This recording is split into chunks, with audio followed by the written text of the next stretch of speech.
Britain में उदारवाद का उदय एवं विकास के दूसरे भाग में आज हम देखेंगे ब्रिटेन में उदारवाद का उदय किस प्रकार हुआ और किस प्रकार से उसका विकास हुआ।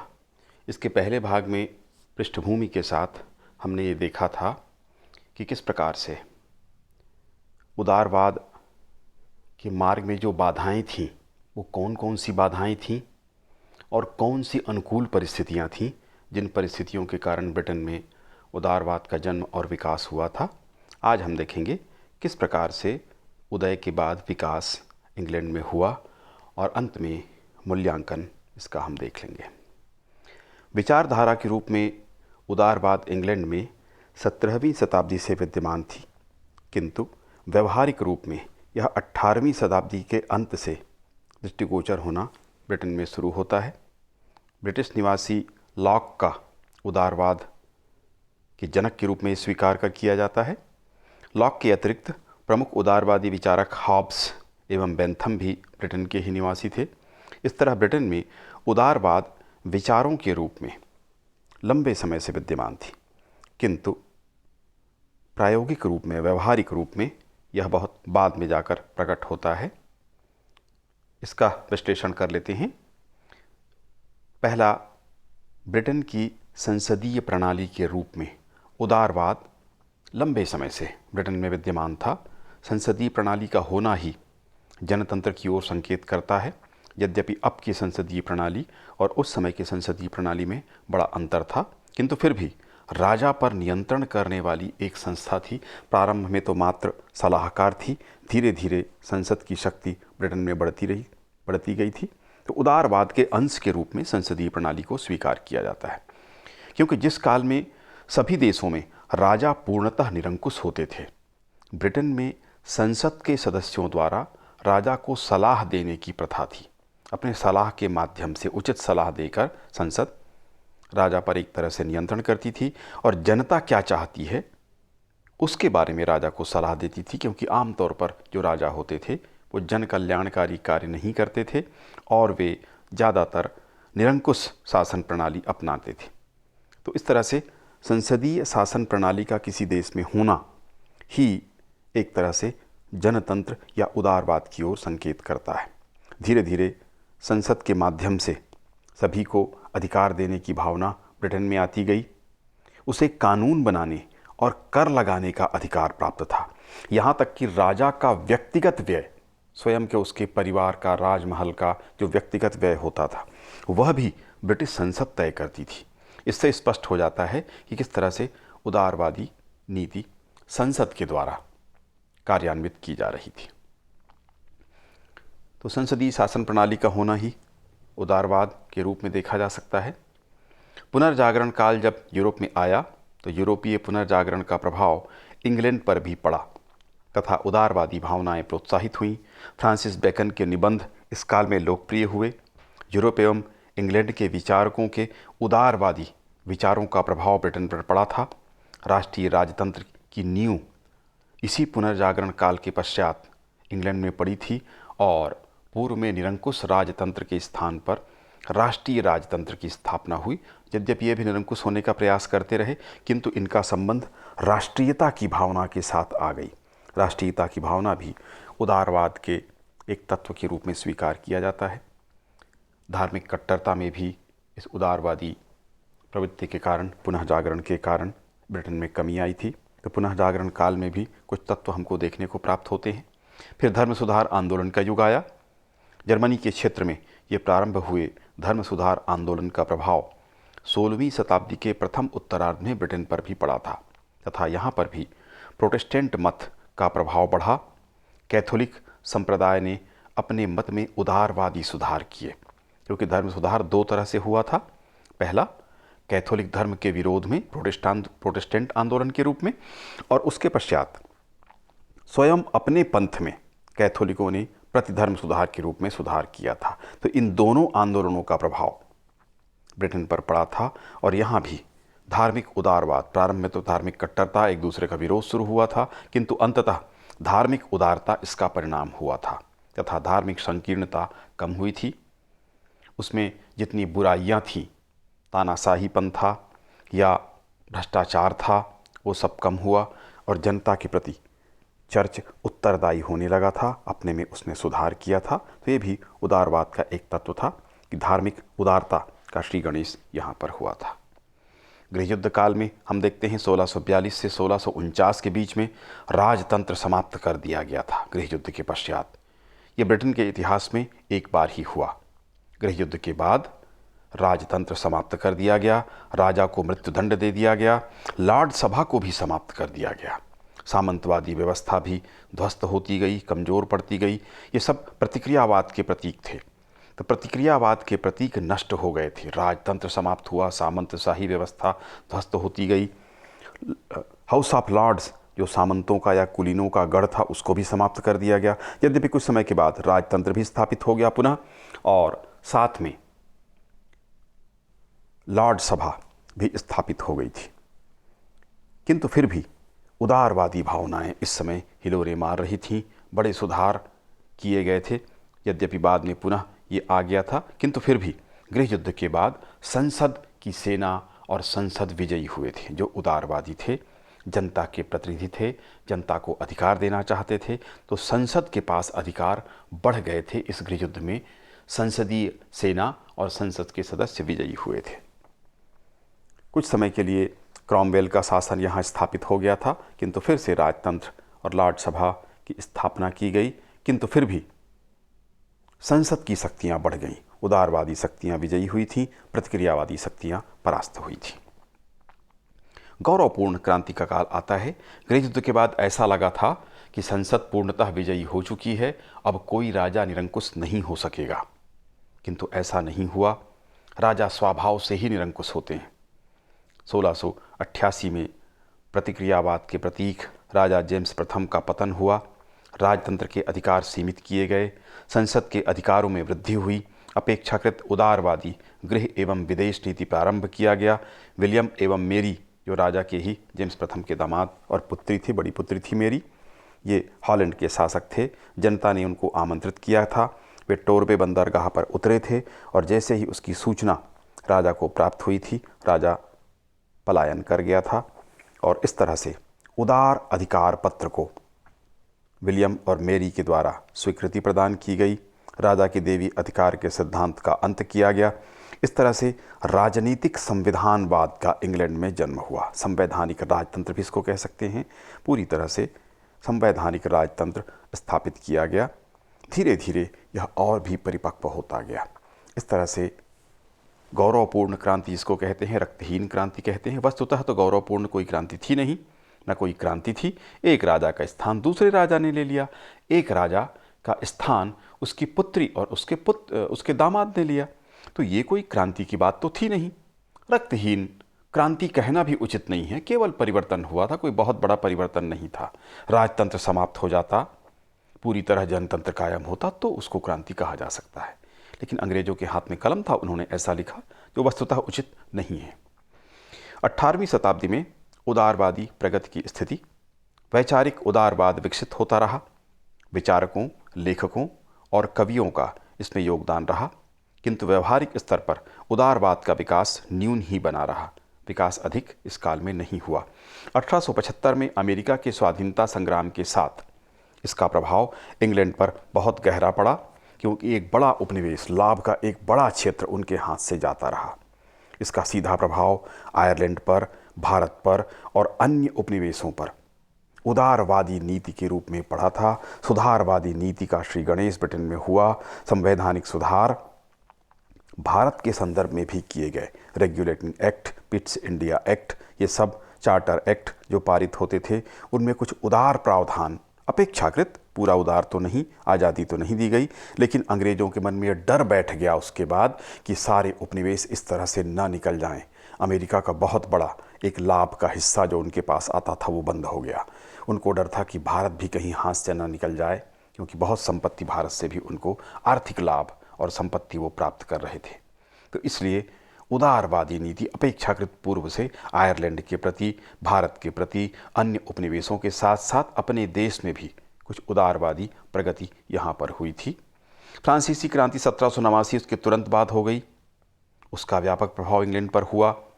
प्रतिक्रियावादी भी सक्रिय हुए कि क्रांति से बचें, लेकिन डर में कुछ कुछ सुधार की भावना भी इंग्लैंड में आई। यहाँ की जनता ने भी मांग शुरू कर दिए।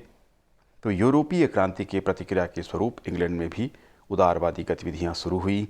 लॉर्ड चैथम और उसके पुत्र पिट द एल्डर सुधारवादी नीति के पक्षधर थे, किंतु इंग्लैंड में संवैधानिक सुधारों के लिए इस समय पूर्ण उपयुक्त वातावरण नहीं था, क्योंकि इंग्लैंड का जो समाज था वो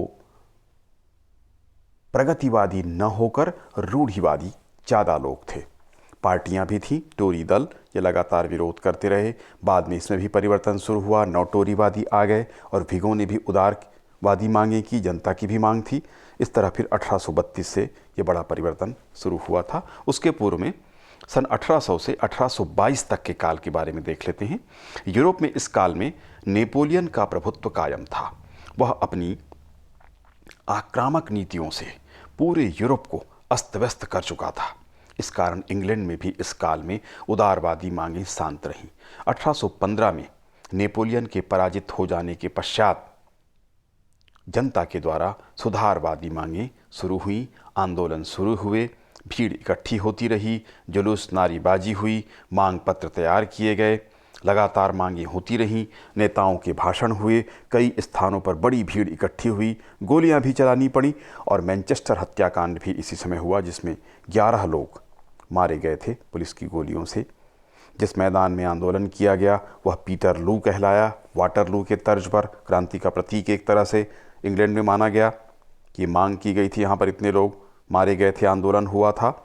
किंतु सरकार के द्वारा, कैसलरे के द्वारा विशेषकर दमनात्मक नीति का सहारा लिया गया, किंतु उदारवादी एवं सुधारवादी मांग जनता के द्वारा लगातार की जाती रही। अनेक रूपों में ये प्रकट होता रहा। 1822 से 1830 के काल में, इस काल में उदारवादी सुधार प्रारंभ हुए। रॉबर्ट पील ने फौजदारी कानून में सुधार किया, न्याय विषयक सुधार भी उसके द्वारा किए गए, कानूनों को लागू करने की प्रक्रिया में सुधार हुआ। आर्थिक और व्यापारिक क्षेत्र में रॉबिन्सन और हस्किसन के द्वारा बड़े सुधार किए गए। इन सब की चर्चा हम पूर्व वीडियो में कर चुके हैं, किस प्रकार से इस काल में सुधारवादी गृह नीति का अनुसरण किया गया था। नौवहन कानूनों में बड़ा परिवर्तन किया गया, मजदूरों की स्थिति का आकलन किया गया और सुधारवादी कानून उनके लिए बनाए गए। इस काल में सुधारवादी वातावरण विकसित हुआ तथा उदारवादी मांगों पर ध्यान दिया गया, किंतु संवैधानिक परिवर्तन अथवा सुधार अब तक नहीं हुए थे। इस हेतु तीव्र मांग प्रारंभ हुई और 1830 की फ्रांसीसी क्रांति के बाद संवैधानिक सुधारों की पूरी पृष्ठभूमि तैयार हो गई, जो 1832 में संवैधानिक सुधार अधिनियम के रूप में सामने आया। तो 1832 के सुधार अधिनियम के लिए पर्याप्त वातावरण निर्मित हो गया था और 1830 में जब फ्रांस में क्रांति हुई, उसके बाद क्रांति की लहर पूरे यूरोप में दौड़ गई। जैसा कि कहावत थी एक कि जब फ्रांस को सर्दी होती है, जुकाम होता है, तो पूरा यूरोप छींकने लग जाता है। ये क्रांति के संदर्भ में भी कहा जाता था, क्रांति के संदर्भ में ही कहा जाता था, कहना ज़्यादा उचित है। फ्रांस में जब क्रांति हुई 1830 में, उसके बाद 1848 में, तो उसका प्रभाव पूरे यूरोप में क्रांति के वर्ष के रूप में 1830 और 1848 प्रसिद्ध है। आगे इसके बारे में भी हम वीडियो बनाएंगे, चर्चा करेंगे। तो 1830 की फ्रांसीसी क्रांति के बाद यहाँ पर भी जोरदार मांगें इंग्लैंड में शुरू हुई और 1832 में अंततः सुधारवादी कानून, संवैधानिक सुधार पारित हुआ। तो 1832 के एक्ट के बारे में देख लेते हैं। इस अधिनियम के द्वारा अनेक उदारवादी मांगों को पूर्ण किया गया। मतदाताओं की संपत्ति की योग्यता में कमी की गई, क्योंकि यहाँ पर भी संपत्ति की योग्यता के आधार पर ही कि कोई व्यक्ति इतना कर देता हो अथवा उसके पास इतनी ज़मीन हो, इतना मकान हो अथवा वो किराया देता हो, सब जगह अलग अलग थे। बरोज और काउंटीज, शहरी और ग्रामीण क्षेत्रों में अलग अलग नियम थे। तो उनकी योग्यता में कमी की गई ताकि ज़्यादा लोग मतदाता हो सकें। शहरी और ग्रामीण क्षेत्र के अनुपात में भी परिवर्तन किया गया। ग्रामीण क्षेत्रों की सीट संख्या में, जिसको कि काउंटीज कहा जाता था, उनकी सीटों की संख्या में वृद्धि की गई। बहुत सारे ऐसे क्षेत्र थे जहां पर या तो कोई मतदाता नहीं था, जैसा ओल्ड सेरम एक क्षेत्र था, या बहुत कम मतदाता थे, जहां पर 10 मतदाता ही थे। 10 से कम थे, 50 से कम थे, 100 से कम थे। इनकी संख्या बड़ी मात्रा में थी। बरसों से, बल्कि सदियों से, 100 साल से भी ज़्यादा हो चुका था, कोई परिवर्तन यहाँ पर हुआ नहीं था। पुराना जो चला आया था, लोग वहाँ से जा चुके थे, किंतु फिर भी वहाँ से प्रतिनिधि भेजा जाता था, जबकि वहाँ कोई रहता ही नहीं था। तो अब क्षेत्रफल के आधार पर और जनसंख्या के आधार पर इनका पुनर्निर्धारण किया गया। औद्योगिक नगर थे जहाँ से कोई प्रतिनिधि नहीं जाते थे, क्योंकि नगर बाद में बसे थे। तो अब उनका आकलन किया गया और वहाँ से प्रतिनिधित्व दिया गया। मतदाता सूची तैयार की गई। मध्यम वर्ग की महत्ता में वृद्धि हुई। कुलीन वर्ग का एकाधिपत्य था, एक तरफा जो चलाते थे, आगे भी चला सकते थे अभी भी, क्योंकि बहुत मतदाताओं में वृद्धि नहीं हुई थी, किंतु फिर भी अब आसान नहीं रहा। 3 गुने मतदाता हो गए थे।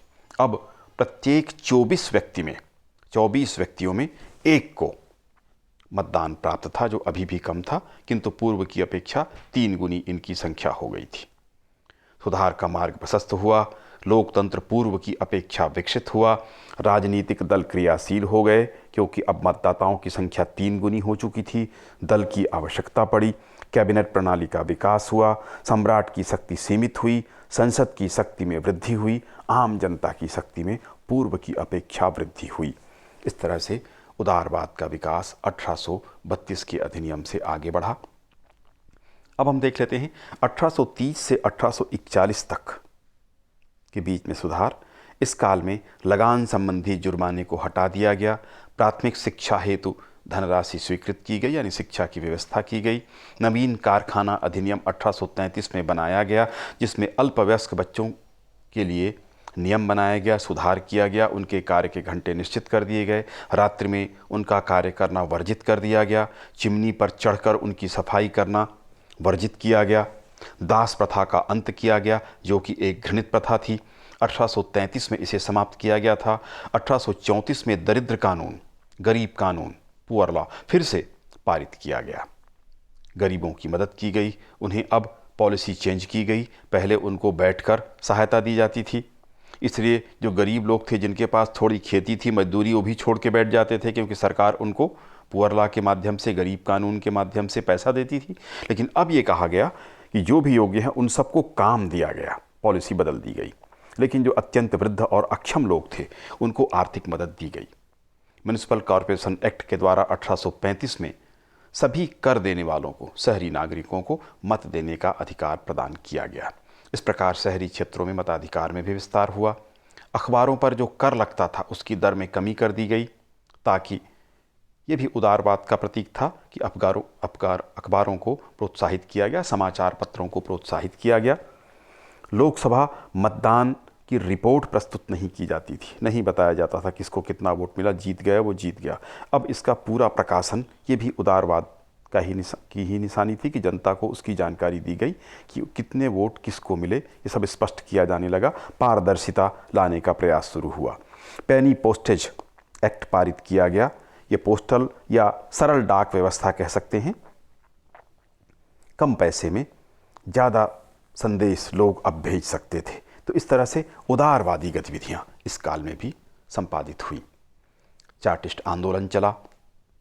उदारवादी मांगों को लेकर चार्टिस्ट आंदोलन प्रारंभ हुआ था। आंदोलनकारियों के द्वारा संसद के वार्षिक निर्वाचन की मांग की गई। वयस्क मताधिकार, गुप्त मतदान, संसद सदस्य हेतु जो संपत्ति की योग्यता थी उसे हटाना, इसकी मांग थी। समान निर्वाचन क्षेत्र हों, संसद के सदस्यों को वेतन दिया जाए। इस तरह की बहुत सारी उदारवादी मांगें थीं, प्रगतिवादी मांगें थीं। यद्यपि ये सभी जायज़ थीं आज के दृष्टिकोण से, लेकिन उस समय के दृष्टिकोण से समय से बड़ी आगे थीं।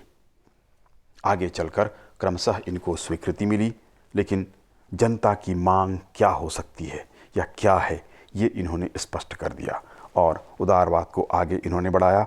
यद्यपि ये जो लिस्ट बना रहे थे, चार्ट बनाकर लाखों की संख्या में हस्ताक्षर कर रहे थे, उसमें बड़ी संख्या में फर्जी हस्ताक्षर पाए गए और इस कारण से आंदोलन समाप्त हुआ। इस तरफ अनाज कानून के विरोध में आंदोलन चल रहा था, बहुत सारे आंदोलन थे। इधर से ध्यान हटा। ये आंदोलन सफल तो नहीं हुआ, किंतु फिर भी अपनी उदारवादी और भविष्य में जो मांगें स्वीकृत हुई, उनकी मांगों के लिए प्रसिद्ध रहा। 1867 का द्वितीय सुधार अधिनियम पारित हुआ। इस सुधार अधिनियम के द्वारा प्रत्येक 12 में से एक को मतदान का अधिकार प्राप्त हुआ, तो पहले से दोगुना सीधे तौर पर कहा जा सकता है 1832 से डबल हो गया था। पहले 24 में 1832 के अधिनियम के द्वारा प्रत्येक 24 में से एक को मतदान का अधिकार प्राप्त हुआ था, अब 12 में से। यद्यपि अभी भी पूरा नहीं था, लोकतंत्र पूरा नहीं हुआ था, किंतु फिर भी तीव्र विकास हुआ था। सभी गृहस्थ मताधिकारी हुए, जिनके पास घर था उन सबको मताधिकार दिया गया। दलगत प्रणाली का महत्व बढ़ गया। अब नेताओं को जनता के बीच जाना आवश्यक हुआ, क्योंकि संख्या बढ़ गई थी तो दलों का प्रभाव बढ़ा, दलों की पद्धति का विकास हुआ। ग्रामीण क्षेत्रों में हाउस ऑफ कॉमन्स की सीटें बढ़ीं। बरोज यानी शहरी क्षेत्रों में भी परिवर्तन हुआ। कम मतदाताओं वाले क्षेत्र समाप्त कर दिए गए। स्कॉटलैंड में सभी कर देने वालों को मत का अधिकार दिया गया। लंदन में, स्कॉटलैंड में यहाँ के जो विश्वविद्यालय थे इनको प्रतिनिधित्व दिया गया। औद्योगिक नगरों के प्रतिनिधित्व में वृद्धि की गई। बर्मिंघम, मैनचेस्टर, ग्लासगो, लीड्स और लिवरपूल से 3-3 प्रतिनिधि भेजे जाने की व्यवस्था की गई हाउस ऑफ कॉमन्स के लिए। मतदान क्षेत्रों का युक्तिकरण किया गया तथा जनसंख्या एवं क्षेत्र के आधार पर इनका वितरण किया गया। तो इस मामले में 1867 का एक्ट भी महत्वपूर्ण था।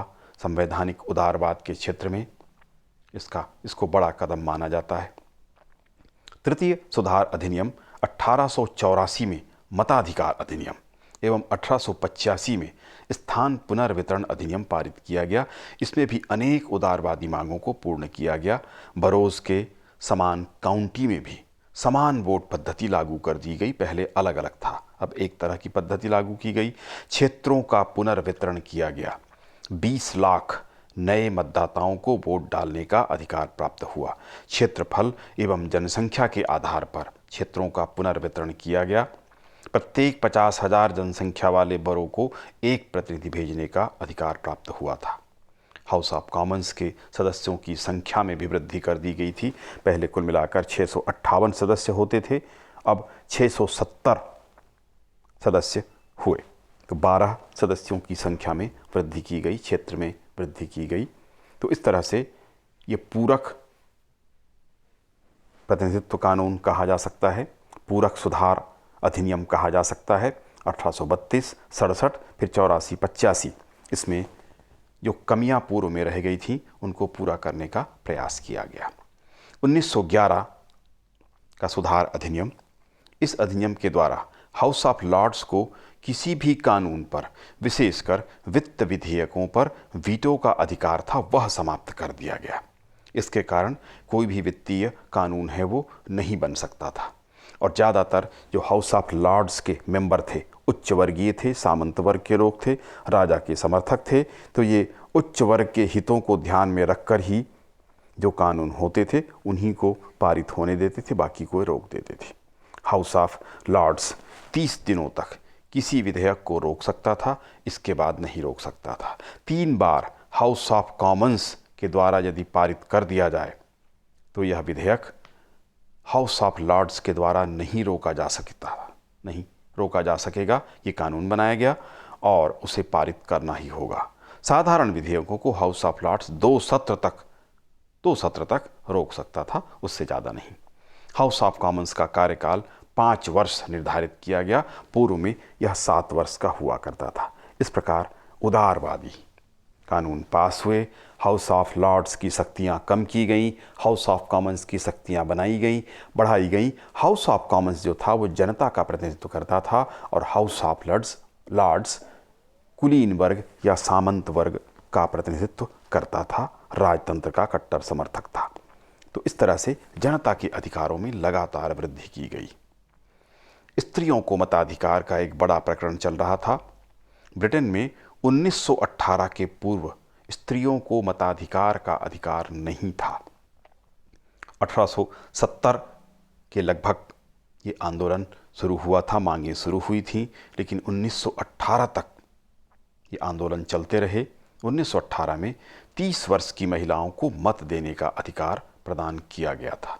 1928 में पुनः सुधार किया गया। अब 21 वर्ष की वयस्क महिलाओं को सभी को मताधिकार दिया गया। ब्रिटेन में इतने देर में महिलाओं को अधिकार प्राप्त हुआ था। 1918 के पूर्व ब्रिटेन की महिलाओं को मताधिकार ही प्राप्त नहीं था। इस हेतु आंदोलन, जैसा मैंने बताया, 1817 के दशक से प्रारंभ हुआ था, जो 1918 में आकर पूर्ण हुआ। ये भी उदारवादी मांग का पूर्ण होना दिखाता है। अन्य सुधारवादी एवं उदारवादी कार्य भी हुए। द्वितीय विश्व युद्ध प्रारंभ होने से उदारवादी कार्य इंग्लैंड में सीमित हुए, किंतु क्रमशः यह कार्य संपादित होते रहे। जैसे दुर्घटना बीमा की व्यवस्था की गई। 1908 से ही वृद्धावस्था पेंशन की योजना इंग्लैंड में लागू हो गई थी। 1911 में राष्ट्रीय बीमा अधिनियम पारित किया गया। बेरोजगारों को बेरोजगारी भत्ता देना प्रारंभ किया गया। मजदूरों के संबंध में उदारवादी नीति का अनुसरण किया गया। विभिन्न सुधार किए गए। व्यापार के क्षेत्र में मुक्त व्यापार को प्रोत्साहित किया गया। यह भी आर्थिक उदारवाद माना जाता है कि सरकार का कम से कम हस्तक्षेप हो, कम से कम कर लिया जाए और ज़्यादा से ज़्यादा उनको सुविधा दी जाए, ज़्यादा नौकरशाही उन पर हावी न रहे। ये सारे कार्य धीरे धीरे वहाँ किए गए। यह उदार आर्थिक नीति मानी जाती है। 1906 से मजदूरों को विभिन्न राजनीतिक अधिकार प्राप्त हुए थे। उनके संघों को मान्यता प्राप्त हुई। शिक्षा के क्षेत्र में सुधार किया गया। विभिन्न स्कूल एवं महाविद्यालय, विश्वविद्यालय खोले गए। 1817 के दशक से इस क्षेत्र में परिवर्तन शुरू हुए थे। इंग्लैंड में धार्मिक स्वतंत्रता सभी को प्राप्त हुई। कैथोलिकों के साथ भेदभाव समाप्त किया गया। न्यायिक क्षेत्र में भी सुधार किए गए। सैन्य क्षेत्र में सुधार किए गए। प्रेस को अधिक से अधिक स्वतंत्रता प्राप्त हुई। इस तरह प्रायः सभी क्षेत्रों में उदारवाद का प्रभाव आधुनिक काल में हम देख पाते हैं। अब इसका हम मूल्यांकन कर लेते हैं। उदारवाद का अर्थ, उदारवाद का शाब्दिक अर्थ प्रत्येक क्षेत्र में उदारवाद या उदारता से लिया जा सकता है, किंतु व्यवहार के क्षेत्र में व्यक्तिगत स्वातंत्र्य पर अधिक जोर इसमें दिया गया तथा इसके अंतर्गत सुधारवादी कार्यों को महत्व प्रदान किया गया। अधिक से अधिक व्यक्तिगत आज़ादी, सरकार का कम से कम हस्तक्षेप, इस तरह से उदारवाद को परिभाषित किया जा सकता है। इस मार्ग की प्रमुख बाधाएं जो ब्रिटेन में थीं, ब्रिटेन में उदारवाद के मार्ग में राजा, राजतंत्र की व्यवस्था, सामंत एवं कुलीन वर्ग, रूढ़िवादी समाज तथा रूढ़िवादी राजनीतिक दल या रूढ़िवादी सोच वाले लोगों के द्वारा ज़्यादा बाधा उदारवाद के मार्ग में खड़ी की गई। किंतु कुछ अनुकूल परिस्थितियां भी थीं। उदारवाद हेतु अनुकूल परिस्थितियों में यूरोपीय क्रांतियों का प्रभाव, ब्रिटेन के उदारवादी दल, मध्यम वर्ग की जो भूमिका थी, नेतृत्व था, वो महत्वपूर्ण था एवं उदारवादी विचारकों ने एक बैकग्राउंड, एक भूमिका तैयार की। इन परिस्थितियों में ये अनुकूल परिस्थितियां थीं जिनके कारण उदारवाद ब्रिटेन में तीव्रता से आगे बढ़ा था। बहुत तीव्र तो नहीं, किंतु फिर भी अपेक्षाकृत अन्य देशों की तीव्रता से यहाँ विकसित हुआ था। उदारवादी विकास के मील के पत्थर के रूप में 1832 का अधिनियम, 1867 का अधिनियम, 1884, 85, 1918, 1928 के स्त्री मताधिकार के कानून, चार्टिस्ट आंदोलन, विभिन्न आर्थिक सुधार जो व्यापार और फैक्ट्री एक्ट पारित किए गए थे, आर्थिक सुधार थे, फैक्ट्री अधिनियम था, विभिन्न कानूनों में सुधार की भूमिका महत्वपूर्ण थी। ये मील के पत्थर थे उदारवादी विकास के क्षेत्र में। ग्रांट एवं टेम्परले के अनुसार 1832 के अधिनियम ने 1688 की क्रांति को पूर्ण कर दिया था। कि ग्रांट एवं टेम्परले का विचार था 1688 में जो गौरवपूर्ण क्रांति जो अंग्रेज कहते हैं, वस्तुतः गौरवपूर्ण क्रांति तो नहीं थी, रक्तहीन क्रांति भी नहीं थी, केवल राजाओं का परिवर्तन हुआ था। लेकिन उस समय जो मांग चली थी संसद के अधिकारों की, जनता के अधिकारों की, वो 1832 में आकर पूर्ण हो सकी थी। और ये ब्रिटिश रूढ़िवादी जो समाज था उसके कारण बहुत लंबा समय लगा था। एडमंड के अनुसार 1867 के सुधार अधिनियम ने इंग्लैंड को जनतंत्र के द्वार पर पहुंचा दिया, तो 1884 के तृतीय सुधार अधिनियम ने जनतंत्र के द्वार खोल दिए। 1867 में प्रत्येक 12 में से एक को मतदान का अधिकार प्राप्त हो गया था। 1884 के सुधारों से इसमें और आगे बढ़ गए और जनतंत्र के लगभग करीब, पूर्ण जनतंत्र तो फिर भी नहीं हुआ था, किंतु फिर भी बहुत हद तक जनतंत्र के पूरे जनतंत्र के करीब पहुंच गए थे। तो एडमंड ने कहा, बेंथम लिखते हैं, सर्वोत्तम सरकार वह होती है जो कम से कम शासन करती है। स्पष्ट रूप से बेंथम का ये जो विचार है ये उदारवाद को ही परिभाषित कर रहा है। उदारवाद का मुख्य अर्थ यही था कि व्यक्तिगत अधिकार को अधिक महत्ता दी जाए और वह तभी संभव है जब सरकार व्यक्तियों के मामले में, सामाजिक मामलों में कम से कम हस्तक्षेप करे। बेंथम इसी को स्पष्ट तौर पर कह रहे हैं कि सर्वोत्तम सरकार वह होती है जो कम से कम शासन करती है, कम से कम हस्तक्षेप करती है, व्यक्तिगत आज़ादी को महत्व देके उदार प्रावधान लाती है। यही ये कह रहे हैं और यही उदारवाद का वास्तविक अर्थ स्वीकार किया जाता है।